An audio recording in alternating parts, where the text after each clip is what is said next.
No, you clearly don't know who you're talking to, so let me clue you in. I am not in danger, Big Beer. I am the danger. Man walks into a bar, orders a BMC, and you think that of me? No. I am the one who brews. Dude, calm down. Go clean the mash tun. Okay. Sorry. Love it.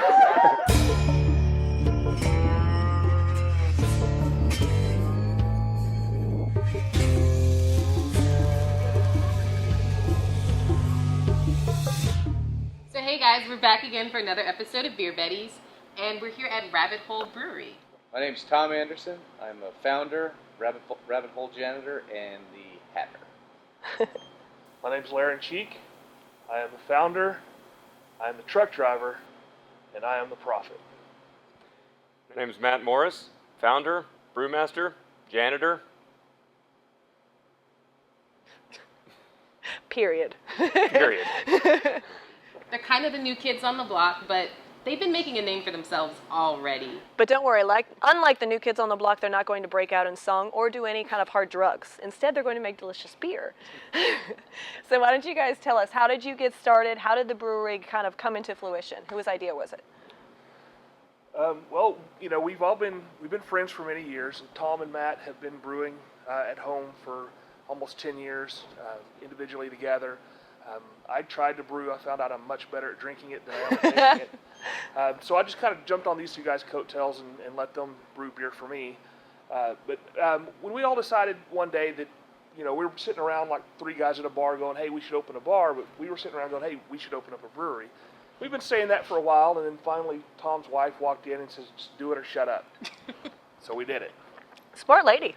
Be careful what you ask for. So Tom, Matt, I know you guys have actually won a lot of homebrewing awards before Rabbit Hole came to fruition. What kind of awards did you win beforehand? Well, we won a collection of awards. Basically, I started competing, I guess, around 2006, 2007 or so is when we got started. Lots of different competitions in the region is where we started, and actually branched out to beyond that even, doing some in multiple states, different areas like that. Probably the farthest flung awards we've gotten, I know Tom got a few awards from, I believe it was Oregon? Yes. The best beer in Oregon a few years ago. Very nice. I've gotten a few awards from the National Homebrewers Association, national competition. But a lot of the ones have been some of the local ones. We actually have one of the largest homebrew competitions in the world is located right here in DFW. It's the true? Blue Bonnet Brew Off. Yep. And we've been able to take home some medals from that multiple times. That's awesome. So are you going to enter some of the Rabbit Hole brews, or are you allowed to now that you're technically a brewery instead of a home brewer? Not into those competitions, but there are plenty of competitions out there for professional brewers that we will be entering. The largest two of them are probably the Great American Beer Festival, which is in Denver every October, and then there's the World Beer Cup, which is in the spring every year. Yeah, I expect to see you guys bringing stuff home from Colorado. We can't wait. We're fairly competitive, so I can definitely see some Rabbit Hole beers in there. The one that Matt and I have been coveting the most is the handsomest brew team, which we've come up short just a few times. Well, Next year. They're kind of screwed because I'm part of the team now, so. It's all right. We'll X out my picture, or my picture. So, okay, what is your favorite beer that you've brewed so far, as far as Rabbit Hole goes? I was going to say my favorite beer is hopefully the next one I have. My favorite's the one that's in my hand right now. Yeah, this one. The one I get to drink, right? Exactly. So Cheers. tell us about it. We'll edit that out. I've been holding this for a while. I did want to actually drink some of that. Oh, no, please, drink on camera. That is totally, we are okay with that. Okay. Of the Rabbit Hole beers that are currently commercially available, we have two. A third one's coming out real soon. We have the Mike Madonna 561, which is our Kolsch, and we have Rapture, which is our Fusion Brown Ale. And it's kind of one of those, you know, how do you pick between your two favorite kids? This is true. And they're both fantastic Deathmatch. beers, but they're both kind of the opposite ends of the beer consumer spectrum. Where the 561 is really geared towards the new people in the craft market, especially with the having Mike Madonna on board. It's bringing a lot of the BMC drinkers over to try something, going, oh, you know, Mike has a beer, let's try his beer. So it was designed specifically to start getting some of the BMC drinkers to get into the craft beer world, where Rapture is designed primarily for people who already have a palate for something new, something unique. Well, thank you. But I think that if you were to walk in here and see me walking around the brewery with the beer, I would say probably about 65% of the time I'll have a Rapture, and the rest will be the 561. However, our next one coming out, the 10 and 6, is authentically different. Really? What's the style? It is an English-style IPA. Ooh. So it's a nod back to the Like- Big IPA fan. Yeah. well, it's a nod back to the original style when IPAs were born in England back in the 1800s. So it's not anything like what you have now. It's not the normal IPA that you see on the wall with the American IPA. This has all English ingredients and English hops, and it's just a fantastic beer. That's awesome. I cannot wait to try that. Yeah.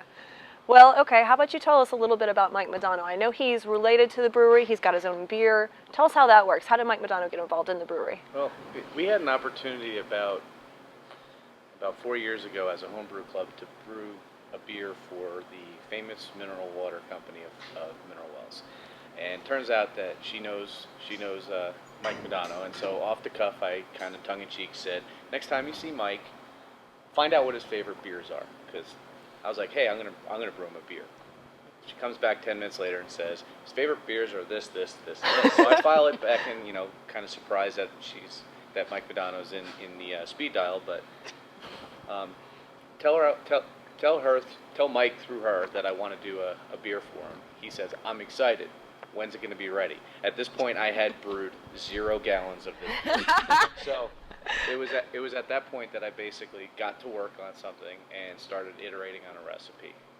Got a chance to go and take it to his retirement, which he really liked it, and talked about it to other people quite a bit. And so when we started Rabbit Hole, we all kind of powwowed together and said, this doesn't make or break a business plan. We can't guarantee a celebrity endorsement if we're going to have a solid company, but we lose nothing by asking if he wants to be involved. Yeah. So we met with him, and it turns out that he really truly likes endorsing things that are local and that he likes. That's awesome. So why you don't see him around on everything in Dallas-Fort Worth is because he really picks and chooses the things that he wants to be a part of. And so we're kind of honored that he chose that, and we also made him a part of the beer, made him feel like we wanted his input, and we honestly did. Yeah. And he's also part of the ownership group of the brewery. He does have a stake in the brewery. He helped design the recipe, and he actually came up with the name that we're currently using. So he's been very involved. That's awesome. One of the other neat things is when he goes out to a restaurant, simply being Mike Madonna, normally the manager ends up at his table to shake his hand or whatever.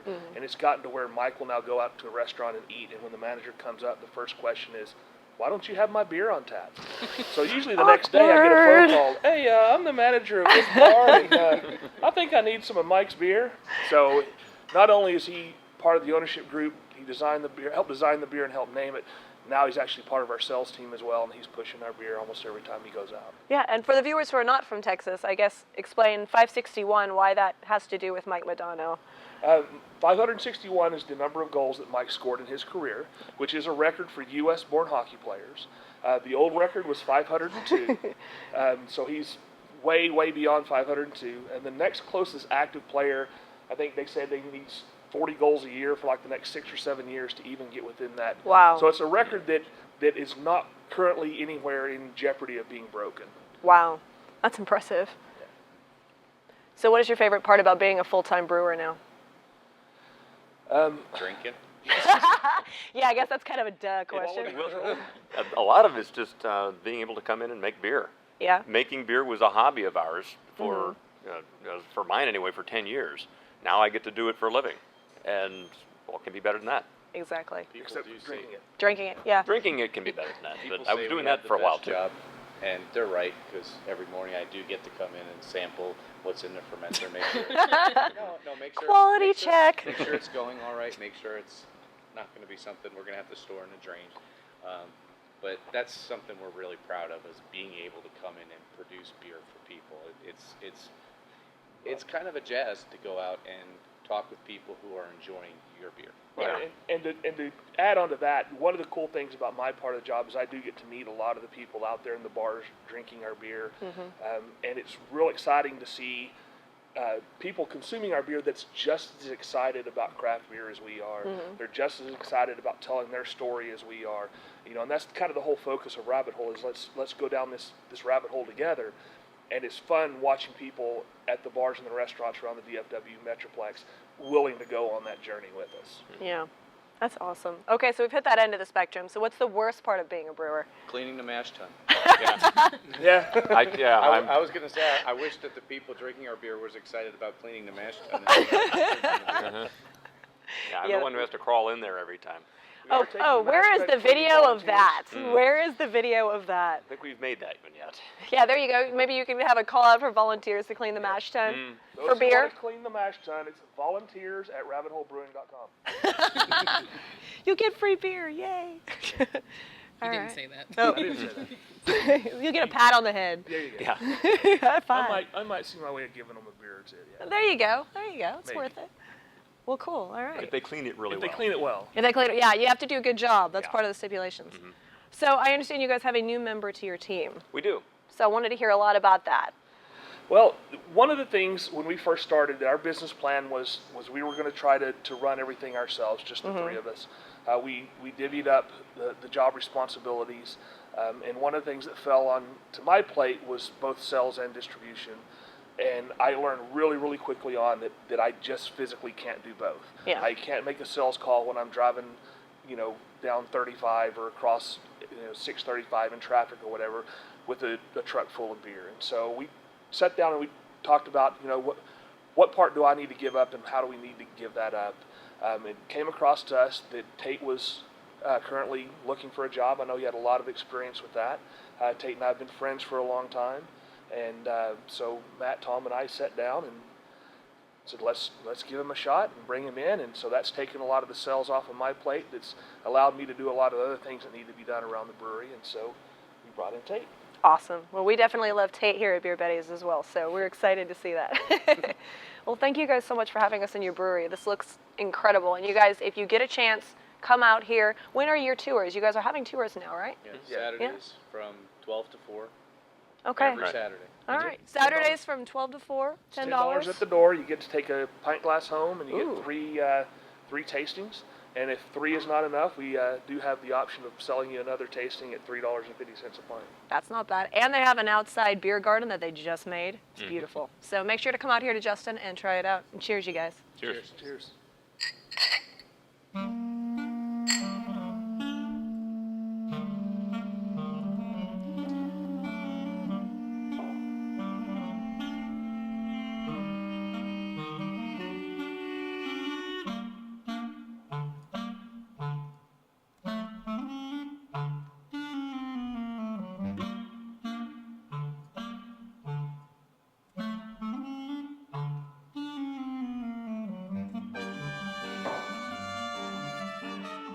So we're here at the infamous Rabbit Hole Tasting Bar, and we're going to find out a little bit about the beers that they have to offer right now. So why don't you guys tell us about what we're drinking right now? Well, the first beer that we're drinking is the Mike Madonna 561. This is a German-style Kolsch beer that was designed with Mike's help. It was named by Mike, and it is yummy in my mouth. It is. So have the brewer tell us a little bit more. Would you like to know what we put in it? Would you like to know more? Well, Click here. Click here for more. well, a little bit more about this. It's not a complex beer. It's really not. It's not supposed to be. It's a Kolsch. It's predominantly Pilsner malt with just a bit of. We use pearl hops for bittering, and Tettnang hops is what goes into flavoring and aroma and such. Okay. The base malt bill is very simple. It's pretty much all Pilsner with just a dash of wheat in it. And the idea here is to provide a flavor profile that's deceptively complex. Or deceptively complex? No. It's complexively deceptive. Completely simple. Yes. It's a fairly simple beer, but there's a lot of complexity to it. What we've got is a lot of sort of a soft maltiness that creeps in because of the way that we mash it. Yeah. And then the yeast that we use provides a lot of character as well. It's a genuine Kolsch yeast that is taken from Cologne. It's one of the authentic Kolsch yeast that originated in Germany that gives it that authentic flavor. Yeah, you can tell too. Honestly, what I love about this beer most of all is just the fact that you run into the occasion, I'm sure, of people who love craft beer, where you find the people who drink the Buds, the Coors, the Millers, who say, well, they don't make a beer that I like. No craft beer, it's too fancy, there's too much flavor. But what I love about this is that it takes that concept of the Kolsch, and it shows the people that you can have something that light, quote unquote, body, but still that has that complexity. So, people who normally would drink a Coors or a Bud or a Miller, this is something that you can give to them and show them, hey, this is a lot better, and it's the same style, So it kind of gives them that good comparison of this is good beer, this is not so good beer, and I do love that about that. It comes out. And there's a lot of craft breweries out there that try to find a beer that will fill that niche. Yes. They're looking, and frequently it winds up either being a Hefeweizen or a blonde ale. And these are great styles as well, but there's a lot of them out there. So one of the reasons why we wanted to bring a Kolsch to the market is because there aren't very many of them available that are done well. It's very true. Absolutely. We'll say, really, and with Kolsch, I'm very picky. Because usually I have the attention span of a gnat, but yours and Franconia's, you guys have a great Kolsch. You really do. Yeah. Yeah, exactly. But yeah, I don't know. What do you think? I kind of agree with what you said. Generally, it's a great introduction to craft beer for people who don't drink it. It's crisp, it's light, and it's not as complex as you think it is. Beer is simple, like me. That's all I have to say. I'm just to the point. It's all right. Mike Madonna approved. And congratulations, Mike Madonna, by the way, on having twins. That's awesome. One of the other things is being out there and getting to talk to people who've tried the beer and tried it around, is there's a lot of people who come up to me because, you know what, I'm really not a fan of craft beer. I've drank my Miller for all my life, or I've drank my Bud for all my life, that are out there that really enjoy it. And I'm going to name drop real quick, but Craig Ludwig also played on the Stars with Mike. Yeah. He told me the same thing. He goes, I just don't like craft beer. Now I get a text from him almost every day going, this bar's out of beer. This bar's out of the 561. Bring me more 561. So he actually is a fan of it as well. And I'm getting that from a lot of people that just says, I've never really liked the craft beer scene. I've never really liked the craft beer, but they really do enjoy this one. And that's kind of the whole design of this beer, is to move people off of you-know-who and onto the real stuff. You-know-who.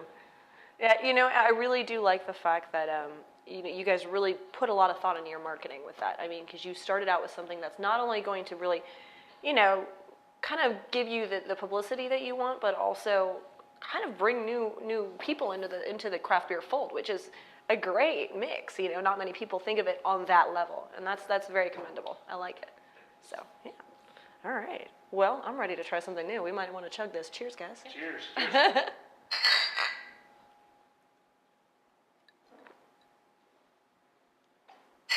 you filming us chug this?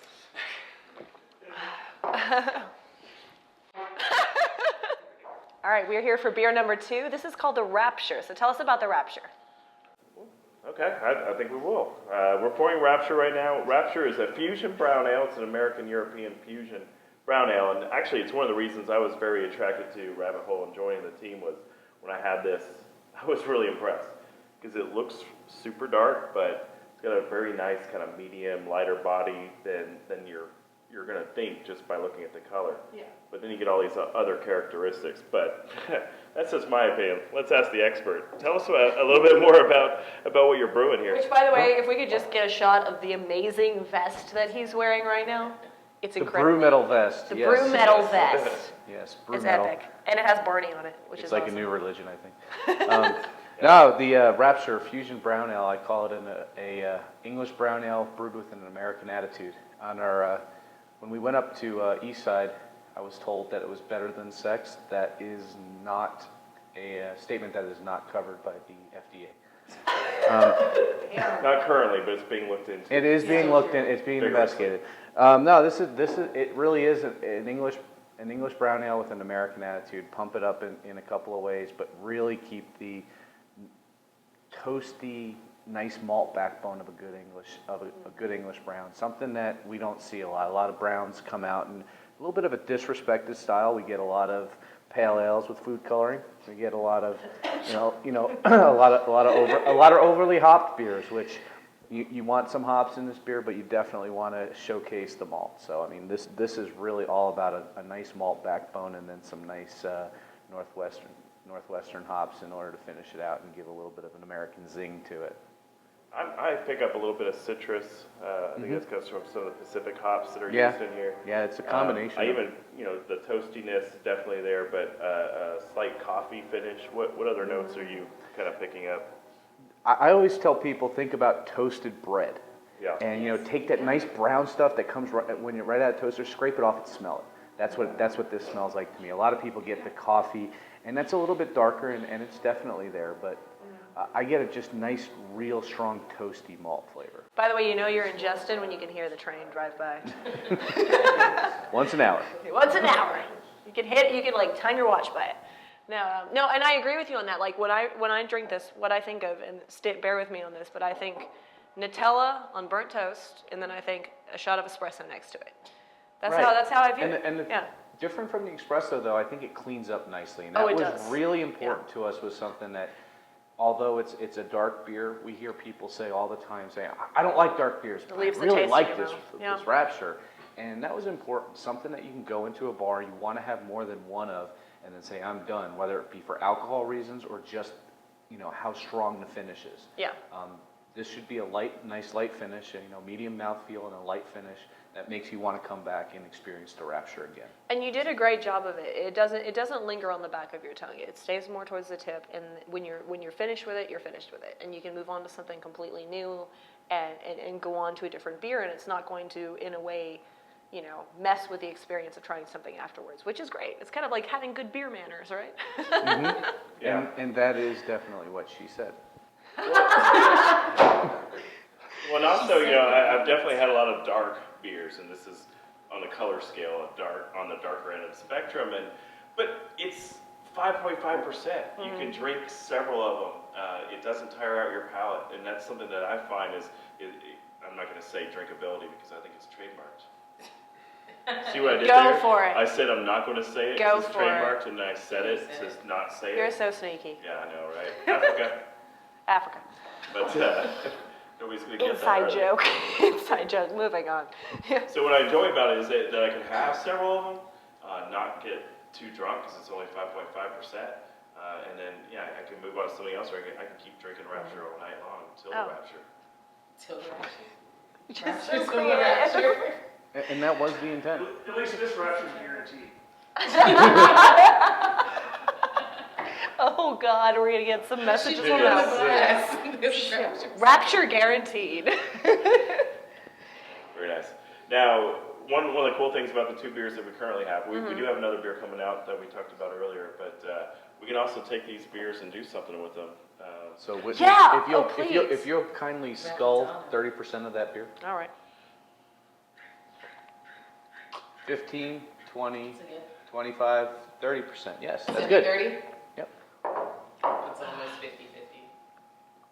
So what are you about to do here, Tom? This is kind of crazy. This is something that our tasting room bartenders created, which Okay. we support wholeheartedly. This is called the Rapadano. Rapadano. Rapadano. Well, that almost sounds like it might be a mix between Rapture and Madonna. Oh. What? What? That's so crazy, it might be true. Yo, So you're doing a what that's kind just of mix? crazy, yo. So you're doing 30% 561 and 70% Yeah, Rapture? We That's found- what it looks like. Yeah, they found that was actually one of the preferred mixtures because, oddly enough, a higher mixture of the Kolsch will take over. The fruitiness and the I subtle believe fruitiness will take over Yeah. the beer. Well, this is my curiosity because honestly, like usually you take two beers because they both use different yeasts. Absolutely. They're different grain bills, they're different hops. How do they play together? I think they play together really nicely. This was something that I hadn't tried myself, but the subtle fruitiness of the Kolsch yeast with the toastiness really blends very well, very well. You just do not want the Kolsch to take over. ladies. Oh, wow. It's tart and still toasty on my palate. Mm-hmm. Like, the malty finish is great. Yeah, you really, the malt comes out a lot more at the end. It allows you to have more of that toasted feel to it. It keeps, the Kolsch kind of blocks out all the sweetness of it, and then at the end you still get that toasted malt. So it really kind of gives it a really interesting contrast. That's really fascinating. Was this an accident? Like, Yeah, I was going to say, how did this happen exactly? A happy Yeah. accident. Some people kept asking for Yeah. 50-50 mixes, and obviously we want to be able to deliver something that's new to the Yeah. folks that are coming to the tours. Yeah. And we started getting curious about it, so we tried it, and then just kind of started working with the balance in the 30-70, where we found that the taste profile was well balanced. And then, then from there, brainstormed, hey, a name, and that wasn't very hard because you take the name of one beer and the name of another beer. Yes. And you do And this you keep smashing them together. until eventually they You fit. dipped your chocolate in my peanut butter. And bam, Rappadillo is born. Wait, Rapadano. damn it, you got in my head. Yeah. And bam, Rappadano is born. Cut. I'll take. There are no cuts on beer beds. There are no cuts. This is the Wild West. There are Wild no West. cuts. Their alternate names. And Sure, boom! but- Madonna-chure is there. We went through several names, and then it was just like Rapadano, and then all of a sudden it was like, yeah. But for some reason it does put a dinosaur in my mind, which is weird. I don't remember that in Alice in Wonderland. But I think it's just because they didn't have the capability to understand how dinosaurs could fit into Okay, the so- environment, so so I'm pretty sure it would. That was Alice in Wonderland, The Lost Files. Yeah, yeah. Lost Or Allison. Jurassic Wonderland. At this point, I'm picturing a dinosaur with Mike Madonna's head in Never Yes. Never Land, and I'm really Yeah, with little short stubby arms, but I still saw scoring goals. a raptor in a jersey with a hockey stick. I'm just trying to get it. I am the Sorry, Mike. I am the pterodactyl. This is where it ended up. I'm a better pterodactyl than you. I'm a pterodactyl. He says he's competitive, but he's not. I'm way more competitive. All right, well, we're going to move on to another beer now. We are? There are no beers. Damn, I was hoping We're for at the more. end of the Next one's year not for now. ready yet. But we have so many more coming to look forward to, so Tell that's us, what's all right, exciting. tell us what's coming next. That's a good question. The next beer is without a doubt the 10 and 6. If you want to, after this, we can go out and take a sample from the fermenter. Oh my God, Just- we're doing that. That's so Yeah. cool. What? We Yeah, can do we that? can do that.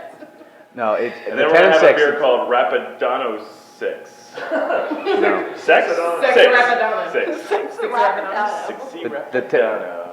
Sexy Boom. Rapadano. And you know who's going to voice it? Tone Loc. Of course. Or Flavor Flav. The 10 and 6 is a English style IPA. It's authentic to style. It's definitely something that uses all the English malts, all English hops.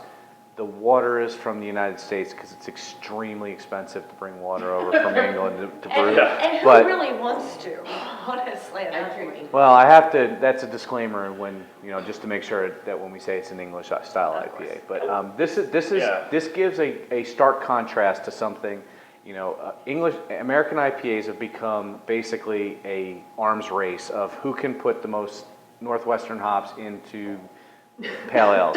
And there's some great beers out there. This is something that stands on a wall next to those because it gives you a totally different malt backbone, a lot of nice crystal malts on the backbone, a little bit of a toasty flavor to the Maris Otter that we use as our base grain, and then a whole array of different flavors that come from the hops.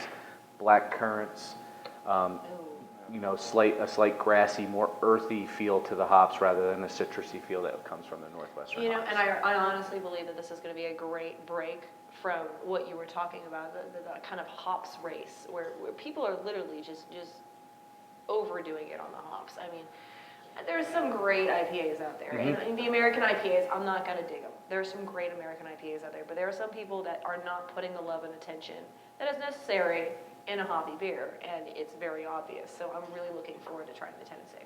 And it's Great. very easy to hide a bad beer under a crap load of hops. You know what it Yes. reminds me of? It reminds me of anybody who enjoys sushi will back me up on this. If you go to a crappy sushi restaurant, they always hide the flavor of bad fish with too much wasabi. And to me, it's the same concept. Absolutely. when you're not Absolutely. putting enough love in the beer and you just dump a bunch of hops in it, it's the same concept. So yeah, I'm really looking forward to trying it. For us, it fit into our mantra was to bring something that was a little bit different. There are great IPAs out there, American IPAs, Oh, and absolutely. what we wanted to do is we wanted to stand on the wall, not trying to trump them, but to sit alongside them and be a different beer for the consumer. Absolutely, yeah, and that's great. You know, I mean, I think we need some good IPAs to remind people that you can use hops without overdoing it. So Yes. we're looking forward to look for 10 and 6. When is it going to come out? I would say I expect it probably out in bars and restaurants at the later part of February. Okay, so start asking for 10 and 6. Remember, if you ask your bars for Rabbit Hole, they will get it for you. If they know there's a demand, they will bring it to you. So make sure to ask for Rabbit Hole, ask them for 10 and 6. All right. Awesome. Cheers, guys. You want to go Please get that. Oh my God! Oh my God! Precious. So we're getting to get a special tasting of a beer that is yet to be released. It's not quite ready yet, but we will get to taste. I'm sorry, you're already spraying. But we will get to taste it before it's ready to go. This is Rabbit Hole's 10 and 6. This is cleanliness is Yes. very important. Oh, Very important. Hey Yes, there. it's very important They that I have be sanitized the hell cleaned as well as out of that the nozzle. tip. So anyway, this is our 10 and 6 English IPA. It is very important that we make sure that these are sanitized because we've got the entire batch right here in this tank right here. This is the first ever batch of commercially produced 10 and 6, and we're going to try a little bit of it here. We are so excited to be part of this this. stuff is, I got to say, it is better than the blue stuff. I knew it! Yeah, I had to give that stuff up. It was really messing with my social life. Yeah, I believe it. And it is warm and uncarbonated and hasn't been through the bright tank yet, so it's going to still be a little bit cloudy. Okay. But basically what we've got here, this is our English IPA. So Awesome. I'm just going to pour you a little bit of a sample there. Go for it. And there's some for you as well. Now, it won't be quite this cloudy once it's finished because we'll be able to run it through the bright tank and it'll drop course. out and such. Yeah, yeah. But the idea behind this beer is that we've got an India Pale Ale that is not American. Now, I love American IPAs. I love the hoppiness, the bitterness, the citrus. I love that, but I can get that all day long. Mm-hmm. You go to a beer bar that's got 40 taps and 17 of them are American IPAs. Yeah, that's about right. I don't have anything to contribute to that. So what we've got here is an English version of the style. Okay. It is basically, it's still got the same level of hoppiness, but you've got all British hops. It's a British character. It's not as citrusy. It's going to be a lot more of a spicy herbal note. Yeah. And then the malt is really there to back it up as well. So we've got a combination of the malt and the hops that really blend together. So it's more balanced than most of your American versions. Yeah. You know, I'm going to tell you right now, for all of you hop lovers out there, for all you hop heads, this was going to throw you for a loop. It really is. But it's not going to be in a bad way. If you keep your an open mind with it, it's incredible. I mean, you do get that current sensation in there, definitely. I mean, there's a lot of herb in there, but it's not in the way you're going to think. It's not piney at all. It's going to be more smooth. I'm assuming some of that will probably be filtered out, though, probably, right? Yeah, it will. A lot of the dirtiness kind of filters out some after we go through the process of carbonating it and running through the bright tank. It really, it's something that you could really drink with anything, which is incredible with an IPA because usually there is no mistaking. You know, but this is, you can taste the hop, but it's a more friendly hop. It's a hop that comes over for dinner and doesn't boss you around, I don't know, what do you think? I'm impressed by it, definitely. Right off the back, the malt is just soothing to me. Mm-hmm. I like abrasive hops, something strong, bam, in my face. But what I'm getting is something a little more herby and floral on the back of my palate, but it's soothed by malts. Yeah. And that's kind of what we're shooting for here is a more harmonious blend of the malt into the hops. So you can actually get the malt. It's not just hops. Now, Exactly. the other thing, this hasn't been dry hopped yet. After we crash and pull the yeast out, then we'll add the dry hops. Yeah. And so that will significantly increase the aroma profile of it, even more than what we're getting now. I'm curious about the aroma because Yeah. right off the bat, I get this like sweet kind of caramel kind of aroma. Yeah, and most of that is from the malt, but you can already smell the hops that are there that we put in there for the aroma addition. That will be exemplified once we actually add the dry hops to it. You know, and I will say something that I really like about this as well is we're trying it now, and when we try it out as end product, it's probably going to be something completely different. And I love that because it's kind of like we get to see it as it matures. Yeah. And even now, though, you can taste there's a very unique characteristic to it. It's going to be kind of almost like a rye taste to it, like a toasted rye, and then you get a little bit of that kind of sweet but kind of aggressive current in there in the background. It's delicious, and it's very complex. Now, we've actually had some tasters of this and some preliminary of some of the pilot batches that we did. And we've been sending those out for evaluation to some of the bars that we plan to sell it to. And I know we've gotten a lot of good feedback there. Laren has been the one that's been doing those trials, as it were, with some of our bar partners. And he has some words to say about what feedback he's had. Please I do. always have words to say. Those are the best things to say. Yes, it's Stay easier towards than the mic. saying. It's easier than not saying words. So no, we've had a lot of people that's tried it through our test batches and stuff like that, and it's received a lot of positive feedback. It's as they were saying earlier, it's not going to be your typical American IPA. There's a whole lot of complexity in there. There's the malty backbone, the sweet malty backbone on it. A couple of the people who tried it, who were expecting an American-style IPA, were a little taken aback at the first taste. Once they understood what they were drinking, they were all really blown away by it. There's a lot of positive feedback. It's definitely something that's unique. It's something that no one has on tap at any of the bars around here right now. And there's a lot of people, actually we have a long line of people that are already in the queue waiting for the kegs to come. We have 4 or 5 different bars that want to be the ones to debut it in their geographic region. That's awesome. So as soon as we can get these things in the keg, we'll post it out on our Facebook, our Twitter, and our website of the first few bars and restaurants in the area to get it. But it's definitely something that's getting an extreme amount of positive feedback from the people who's tried it as well. It's a beer that people who do like IPAs enjoy. It's a unique flavor. It does still have that hoppy front end. It still has the bitterness that hop heads do enjoy. But it's also a beer that people who aren't a big fan of the American-style IPAs doesn't really care for all of that tail-end bittering and the distance towards the back end of the beer. It's a beer that these people who aren't big fans of IPA actually really enjoy, and it's kind of a gateway IPA for people who aren't fans of IPA to actually get them into a beer that they can enjoy. So what you're saying is in the realm of blue stuff, it's about 100% pure, right? At least 100%. That's crazy. Yeah. Told you it's better. Yeah. It's better than blue. It's better than blue. Well, you heard it here first at Beer Betties, right?